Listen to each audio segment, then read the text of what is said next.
बिस्मिल्लाहिर्रहमानिर्रहीम। अस्सलामुअलैकुम दी अरब info channel में मैं आप सबको खुश आमदीद कहती हूँ। उम्मीद करती हूँ आप सब बिल्कुल ठीक होंगे। आज की वीडियो में मैं बात करूँगी सऊदी अरब इंटरनेशनल फ़्लाइट सस्पेंशन के हवाले से।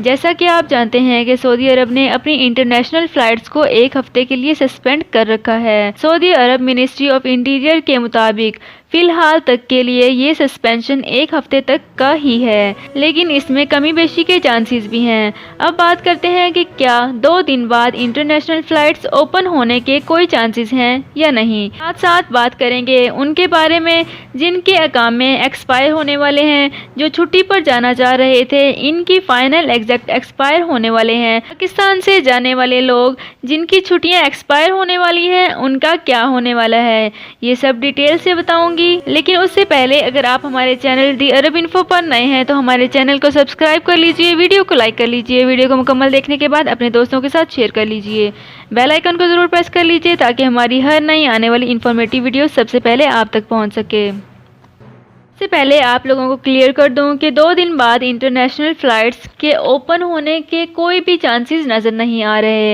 हतमी तौर पर इस बारे में कुछ भी नहीं कहा जा सकता, क्योंकि सऊदी अरब के वज़ारत दाखिला ने पहले ही क्लियर कर दिया था कि इसमें मज़ीद एक हफ़्ते की तोसी की जा सकती है। बात करते हैं उन लोगों के बारे में जो कि छुट्टी पर हैं, वापस आना चाहते हैं, इनकी छुट्टियां एक्सपायर होने वाली हैं।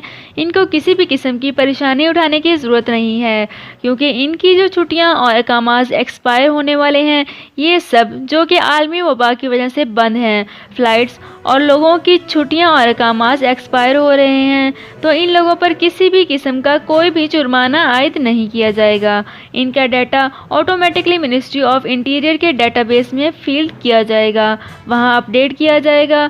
जैसे ही फ़्लाइट्स ओपन होंगी तो इन सब को जाने का मौका दिया जाएगा। जो लोग छुट्टियां चाहते थे उन पर कोई जुर्माना, कोई पाबंदी आयद नहीं होगी। तो अब आप लोग फ़्लाइट्स ओपन होने का इंतज़ार कीजिए। तो जैसे ही हालात कुछ बेहतर होंगे वैसे ही आपको सऊदी अरब से जाने की इजाज़त भी मिलेगी और सऊदी अरब में आने की इजाज़त भी दी जाएगी। तो दोस्तों, ये थी मेरी आज की वीडियो। उम्मीद करती हूँ आपको हमारी वीडियो बहुत पसंद आई होगी। अगर आपको हमारी वीडियो पसंद आई है तो हमारे चैनल दी अरब इन्फो को सब्सक्राइब कर लीजिए, वीडियो को लाइक कर लीजिए, वीडियो को मुकम्मल देखने के बाद अपने दोस्तों के साथ शेयर कर लीजिए, बेल आइकन को ज़रूर प्रेस कर लीजिए ताकि हमारी हर नई आने वाली इन्फॉर्मेटिव वीडियो सबसे पहले आप तक पहुंच सके। अपना बहुत ख्याल रखिएगा। अल्लाह हाफिज़। सऊदी अरब में मकीम गैर मुल्कियों के लिए बहुत बड़ी खुशखबरी आ गई है। अब कोई भी शख्स जो अपने मुल्क जाना चाहता है और उसका इकामा एक्सपायर हो या इकामा वैलिड हो, शिरका बंद हो, मुसस्सा बंद हो या कफील छुट्टी ना लगा रहा हो या कोई भी मसला हो, तो आप हमारे साथ रब्ता करें। हम इंशाअल्लाह आपको 3 दिन के अंदर अंदर एम्बेसी के जरिए आपका खरूज लगाकर आपको आपके मुल्क वापस भेज देंगे। कोई भी इंडियन, पाकिस्तानी, नेपालियन, बांग्लादेशी, श्रीलंकन या किसी भी मुल्क का हो, वो आसानी से बगैर किसी परेशानी के अपने मुल्क वापस जा सकता है। जी हाँ, स्क्रीन पर आपके सामने जो नंबर शो हो रहा है, इस पर आप कांटेक्ट करें। इंशाअल्लाह 3 दिन के अंदर अंदर आपको आपके मुल्क वापस भेज दिया जाएगा। मतलूब केस वाले रब्ता ना करें। शुक्रिया।